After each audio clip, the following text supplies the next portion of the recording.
Welcome back to Solo Adventurers. My name is Livi and I'm here yet again with another BGG Solitaire PMP contest review. So today the game that we're going to be looking at is called Zombiefilled Scourers. Zombiefilled Scourers is a game in which you collect resources and build shelters in order to survive the zombie apocalypse. As usual, if you're not interested in watching me play this game and you only want to hear my final thoughts, then feel free to skip to the end. Otherwise, let's venture forth. Okay, so Zombiefilled Scourers takes very little to set up. We just have our boards printed out. I highly suggest if you're going to play this game that you laminate the boards because you're going to have to be writing on them and also erasing. So I'm just going to use this dry erase marker. And the setup instructions state that for a solo game, we need to go around and cross out all of the resources that are for 2, 3, or 4 player games. So cross that out.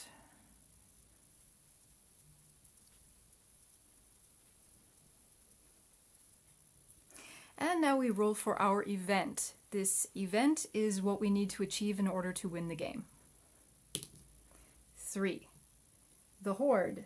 You heard the news, zombies are coming. Lots of them. Are you ready? So my objectives to beat the Horde is to train 2 of 2. So to train both of these. To stash 2 of 3 to B. So in order to stash 2 of 3 to B, that means I need to stash 2 of these 3 resources up to level B. And I need to build D, so I need to build this tent. So the way this game works is we first roll to determine how far we move. 4. 1, 2, 3, 4. Then we can take 1 resource off this square. I am going to take the food and put it towards building this tent. Now I can collect resources and put it towards either cooking or building things. In order to cook, it doesn't really matter which resource I'm using, and I can of course stash my resources here as well. But I can only finish an item and cook when I'm on a city tile, and I can only finish a tent when I'm on a desert tile, and I can only train when I'm on a forest tile. Then at the end of the turn we rest, so we get 1 energy. Now let's go again. 1, 2, 3, 4, 5. Let's take power, and then we rest. So as you can see, when I collect the item, I won't be able to collect it again if I land on it. So collect another power, and then we rest.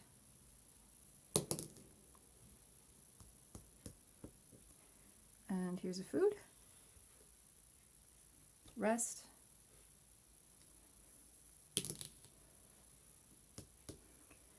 Food. I'll put it here. So we have to build this tent before we can build this tent. And we can't build the tent even though we're on a desert tile because I don't have enough resources.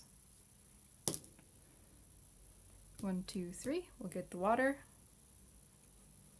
So now we'll be able to build this tent next time we're allowed to camp. And I can train. So I'm going to spend 2 of my energy. I'll just erase it here.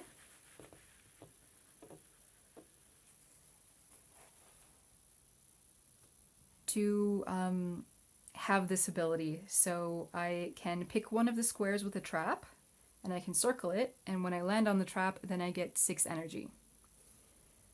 So I'm just gonna circle this one and hope for the best. And then we rest. Ooh, this one was also 2 player. Food. Or wait, no, water.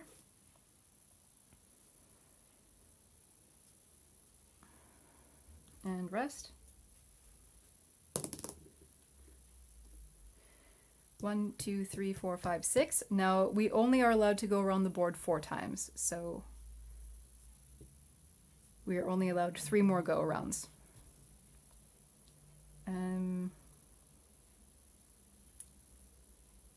Let's get food and rest. Water and rest.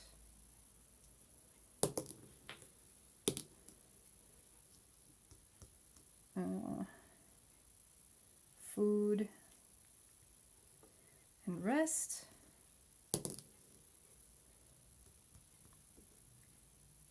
Food and camp. So now we have this tent B and we get +8 energy. 1, 2, 3, 4, 5, 6, 7, 8, and a bonus for resting. We crossed out all the resources here, so we don't have anything, and we don't have the resources to build another tent. Oh, that's also 2-player. Alright, water. And we can train, so I'm going to subtract 3 of my energy.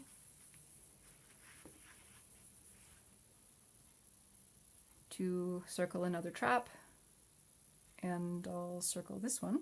So that objective is finished. Train 2 of 2. And I guess that's running, or athletics, or trap setting. I think it's a bit weird that I get energy when I land on a trap. But yeah, we get to rest. Water.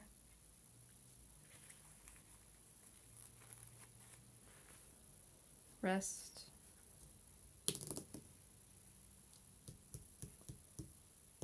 Water. Landed on a trap, so we get +6 energy. And let's train. And I think the way this works is we can still only train from the bottom up. So let's spend 3 energy to get instant food and power. So we'll get food and power, and that cost us 3 energy.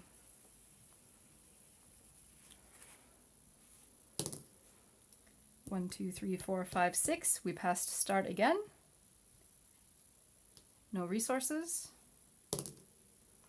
1. Let's get power. Oh, I forgot to rest last turn, so we rest again, and then 1, 2, 3. Water. Put that here, and we rest. 1, 2, 3. Rest. 1, 2, 3, 4. And we rest again. 1, get an energy or a power, and we rest. And we can train. So we only need 1 more food in order to build this tent, so that's what I'm going to do here. So I'll spend 1 energy to get 1 food. There we go. And then we rest, so I get that back. Water. Put that here. Oh, and then we rest, of course, and then we take another step and get another food. Might as well just put it here. And then we rest. 1, 2, 3, we go to food.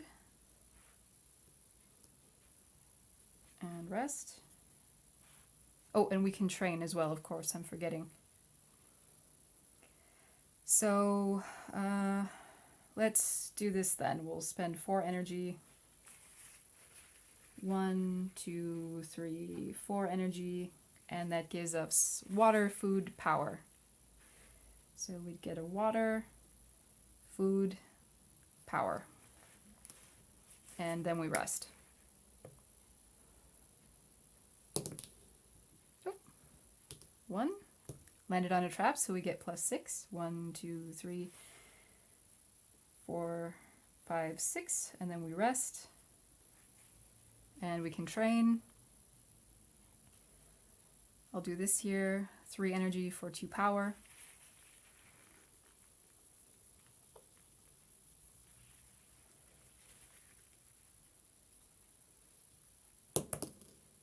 1, 2. We passed again. So we're on our last go around, and this next time we cannot go past this square. So we'll take a power and rest.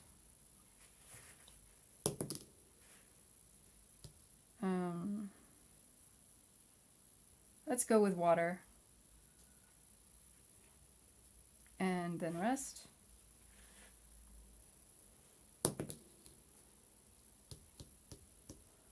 And we landed on another trap, so that's +6. 1, 2, 3, 4, 5, 6. And we get another water. And rest. Get a power. And rest. So we've stashed more than 2 of 3 up to B, so there we go. And now we just need to be able to build this tent. 1, 2, 3, and we can camp. So there we go. We get +13. 1, 2, 3, 4, 5, 6, 7, 8, 9, 10, 11, 12, 13, and we rest. 1, 2, 3, 4, 5. Get a water. Put it here. And rest.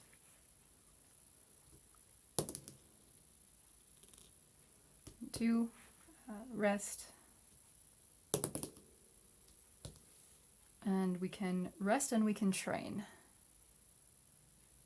So let's spend 2 energy to get 1 water and 1 food.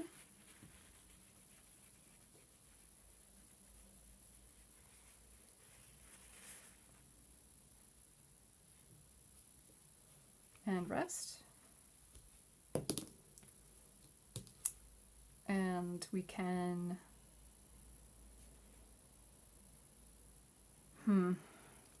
This is a creativity thing, so basically that if you spend your energy here, you could instantly build a tent or cook food if you have the resources for it.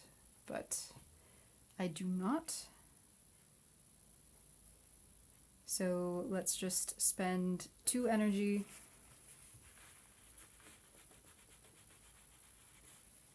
and get 2 power. So that's all maxed out.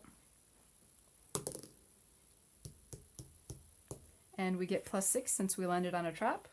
1, 2, 3, 4, 5, 6. And let's train, I guess. No, let's not train because the energy that we have at the end is going to determine our final score. 6, so I land here, and that's the end. So now there's a couple of final scoring elements that we need to take into play. So we did manage to get all of our objectives, so we did win, but how well did we do? So I would have the Builder Award if I built 3 or 4 tents. Chef Award if I cooked 2 or 3 foods. Nope. Trapper Award, you set 1 of 2 traps and you landed on it. I definitely did that, so +3.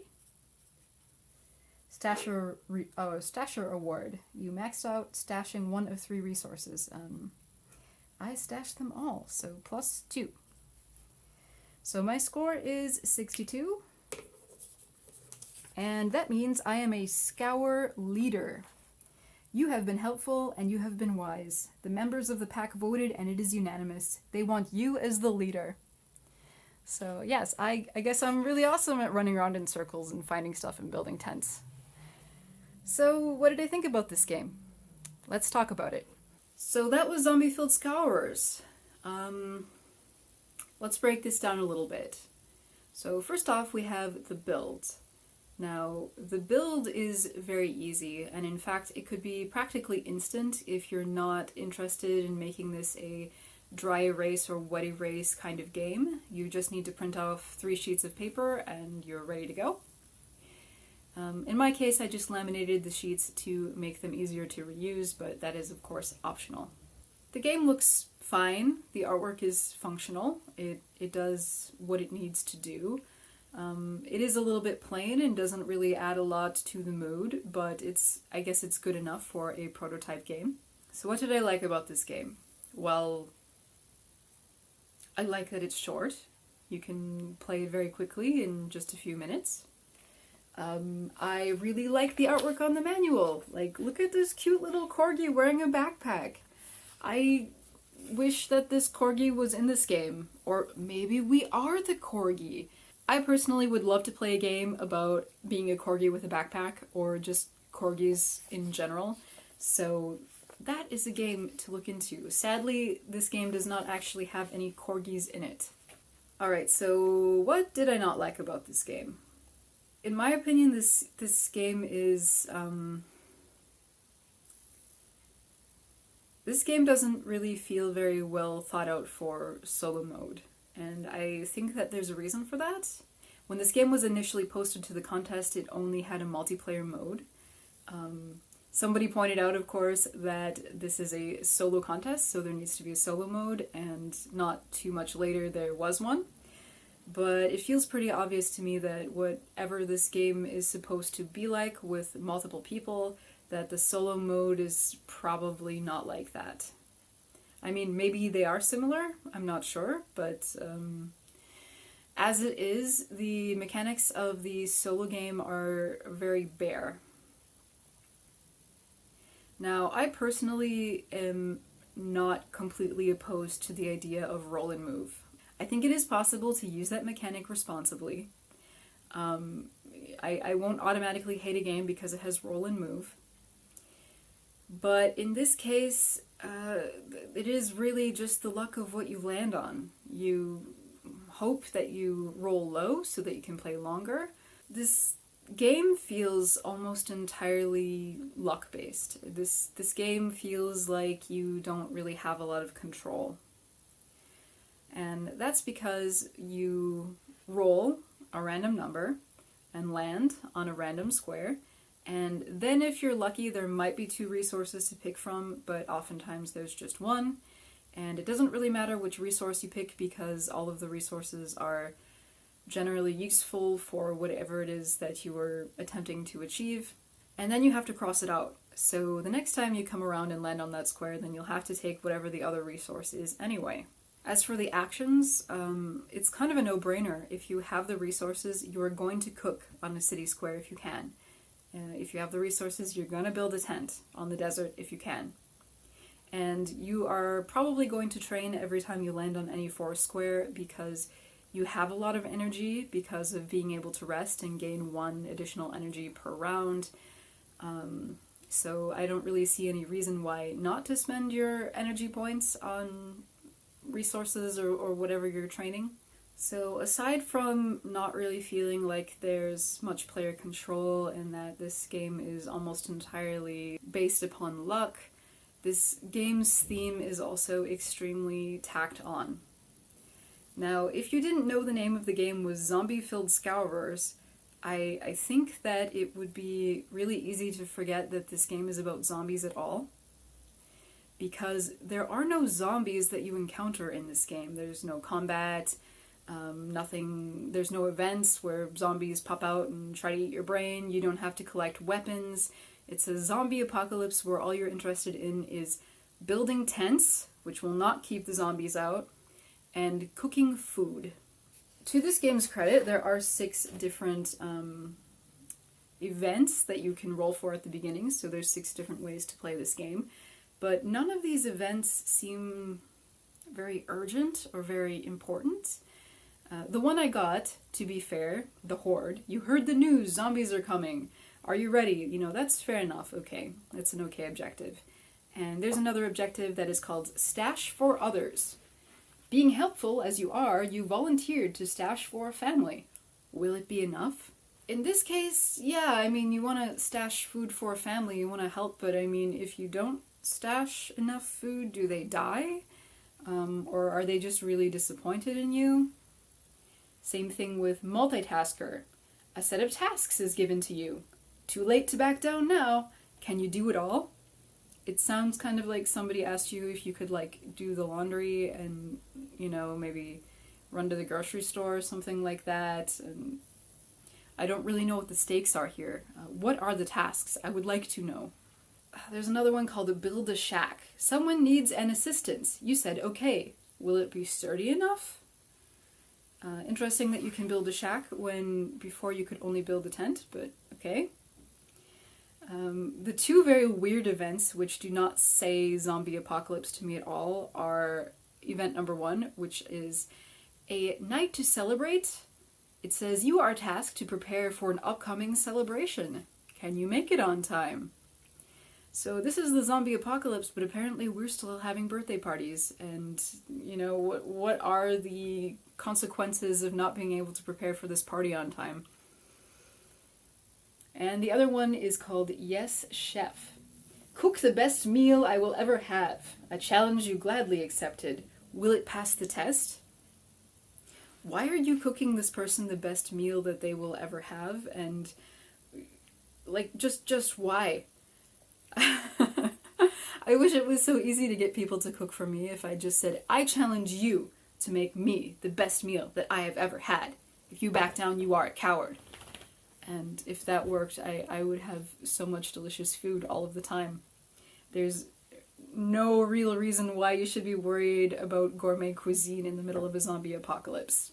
I feel like this game is not only random, but it's also too easy. I've played it multiple times and I've never not achieved my objective.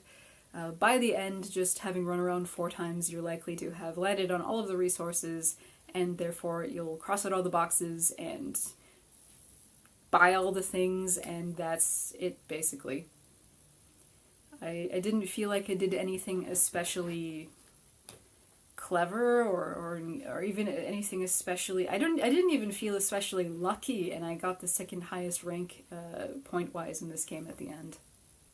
So my final verdict is that this game needs considerable work in order to be fun to play. As it is, the gameplay is very weak, and the theme is also extremely weak. There's really no background about the zombie apocalypse or why it's happening. The color scheme is kind of pink and cheerful. The whole tone of this feels very light and inconsequential. And really all I'm doing is running around in a circle and either cooking in cities or camping in deserts for some reason. Maybe this game would be good in its multiplayer format, I'm not sure. I don't have time to test it, just due to the sheer number of solo games I need to play for this contest. So maybe it would be worth checking out for multiple people. I'm not entirely sure. But to me it's obvious that this game was not made to be a solo experience, and because of that, it's not a particularly strong entry in this year's contest. I do wish all the best to the designer, and I hope that they continue to work to improve this game, and I wish them all the best in their further creative endeavors. It takes a lot of courage to put any kind of creative work out there, and so I applaud you for even trying. Of course, you don't have to take my word for this. If this game looks interesting to you at all, then go ahead and check it out and play it. It's very fast. Thank you so much for watching. If you like what I do here, please subscribe if you have not already. Consider supporting me on Patreon and check out the group for solo adventurers on Facebook. Until next time, my friends, stay adventurous.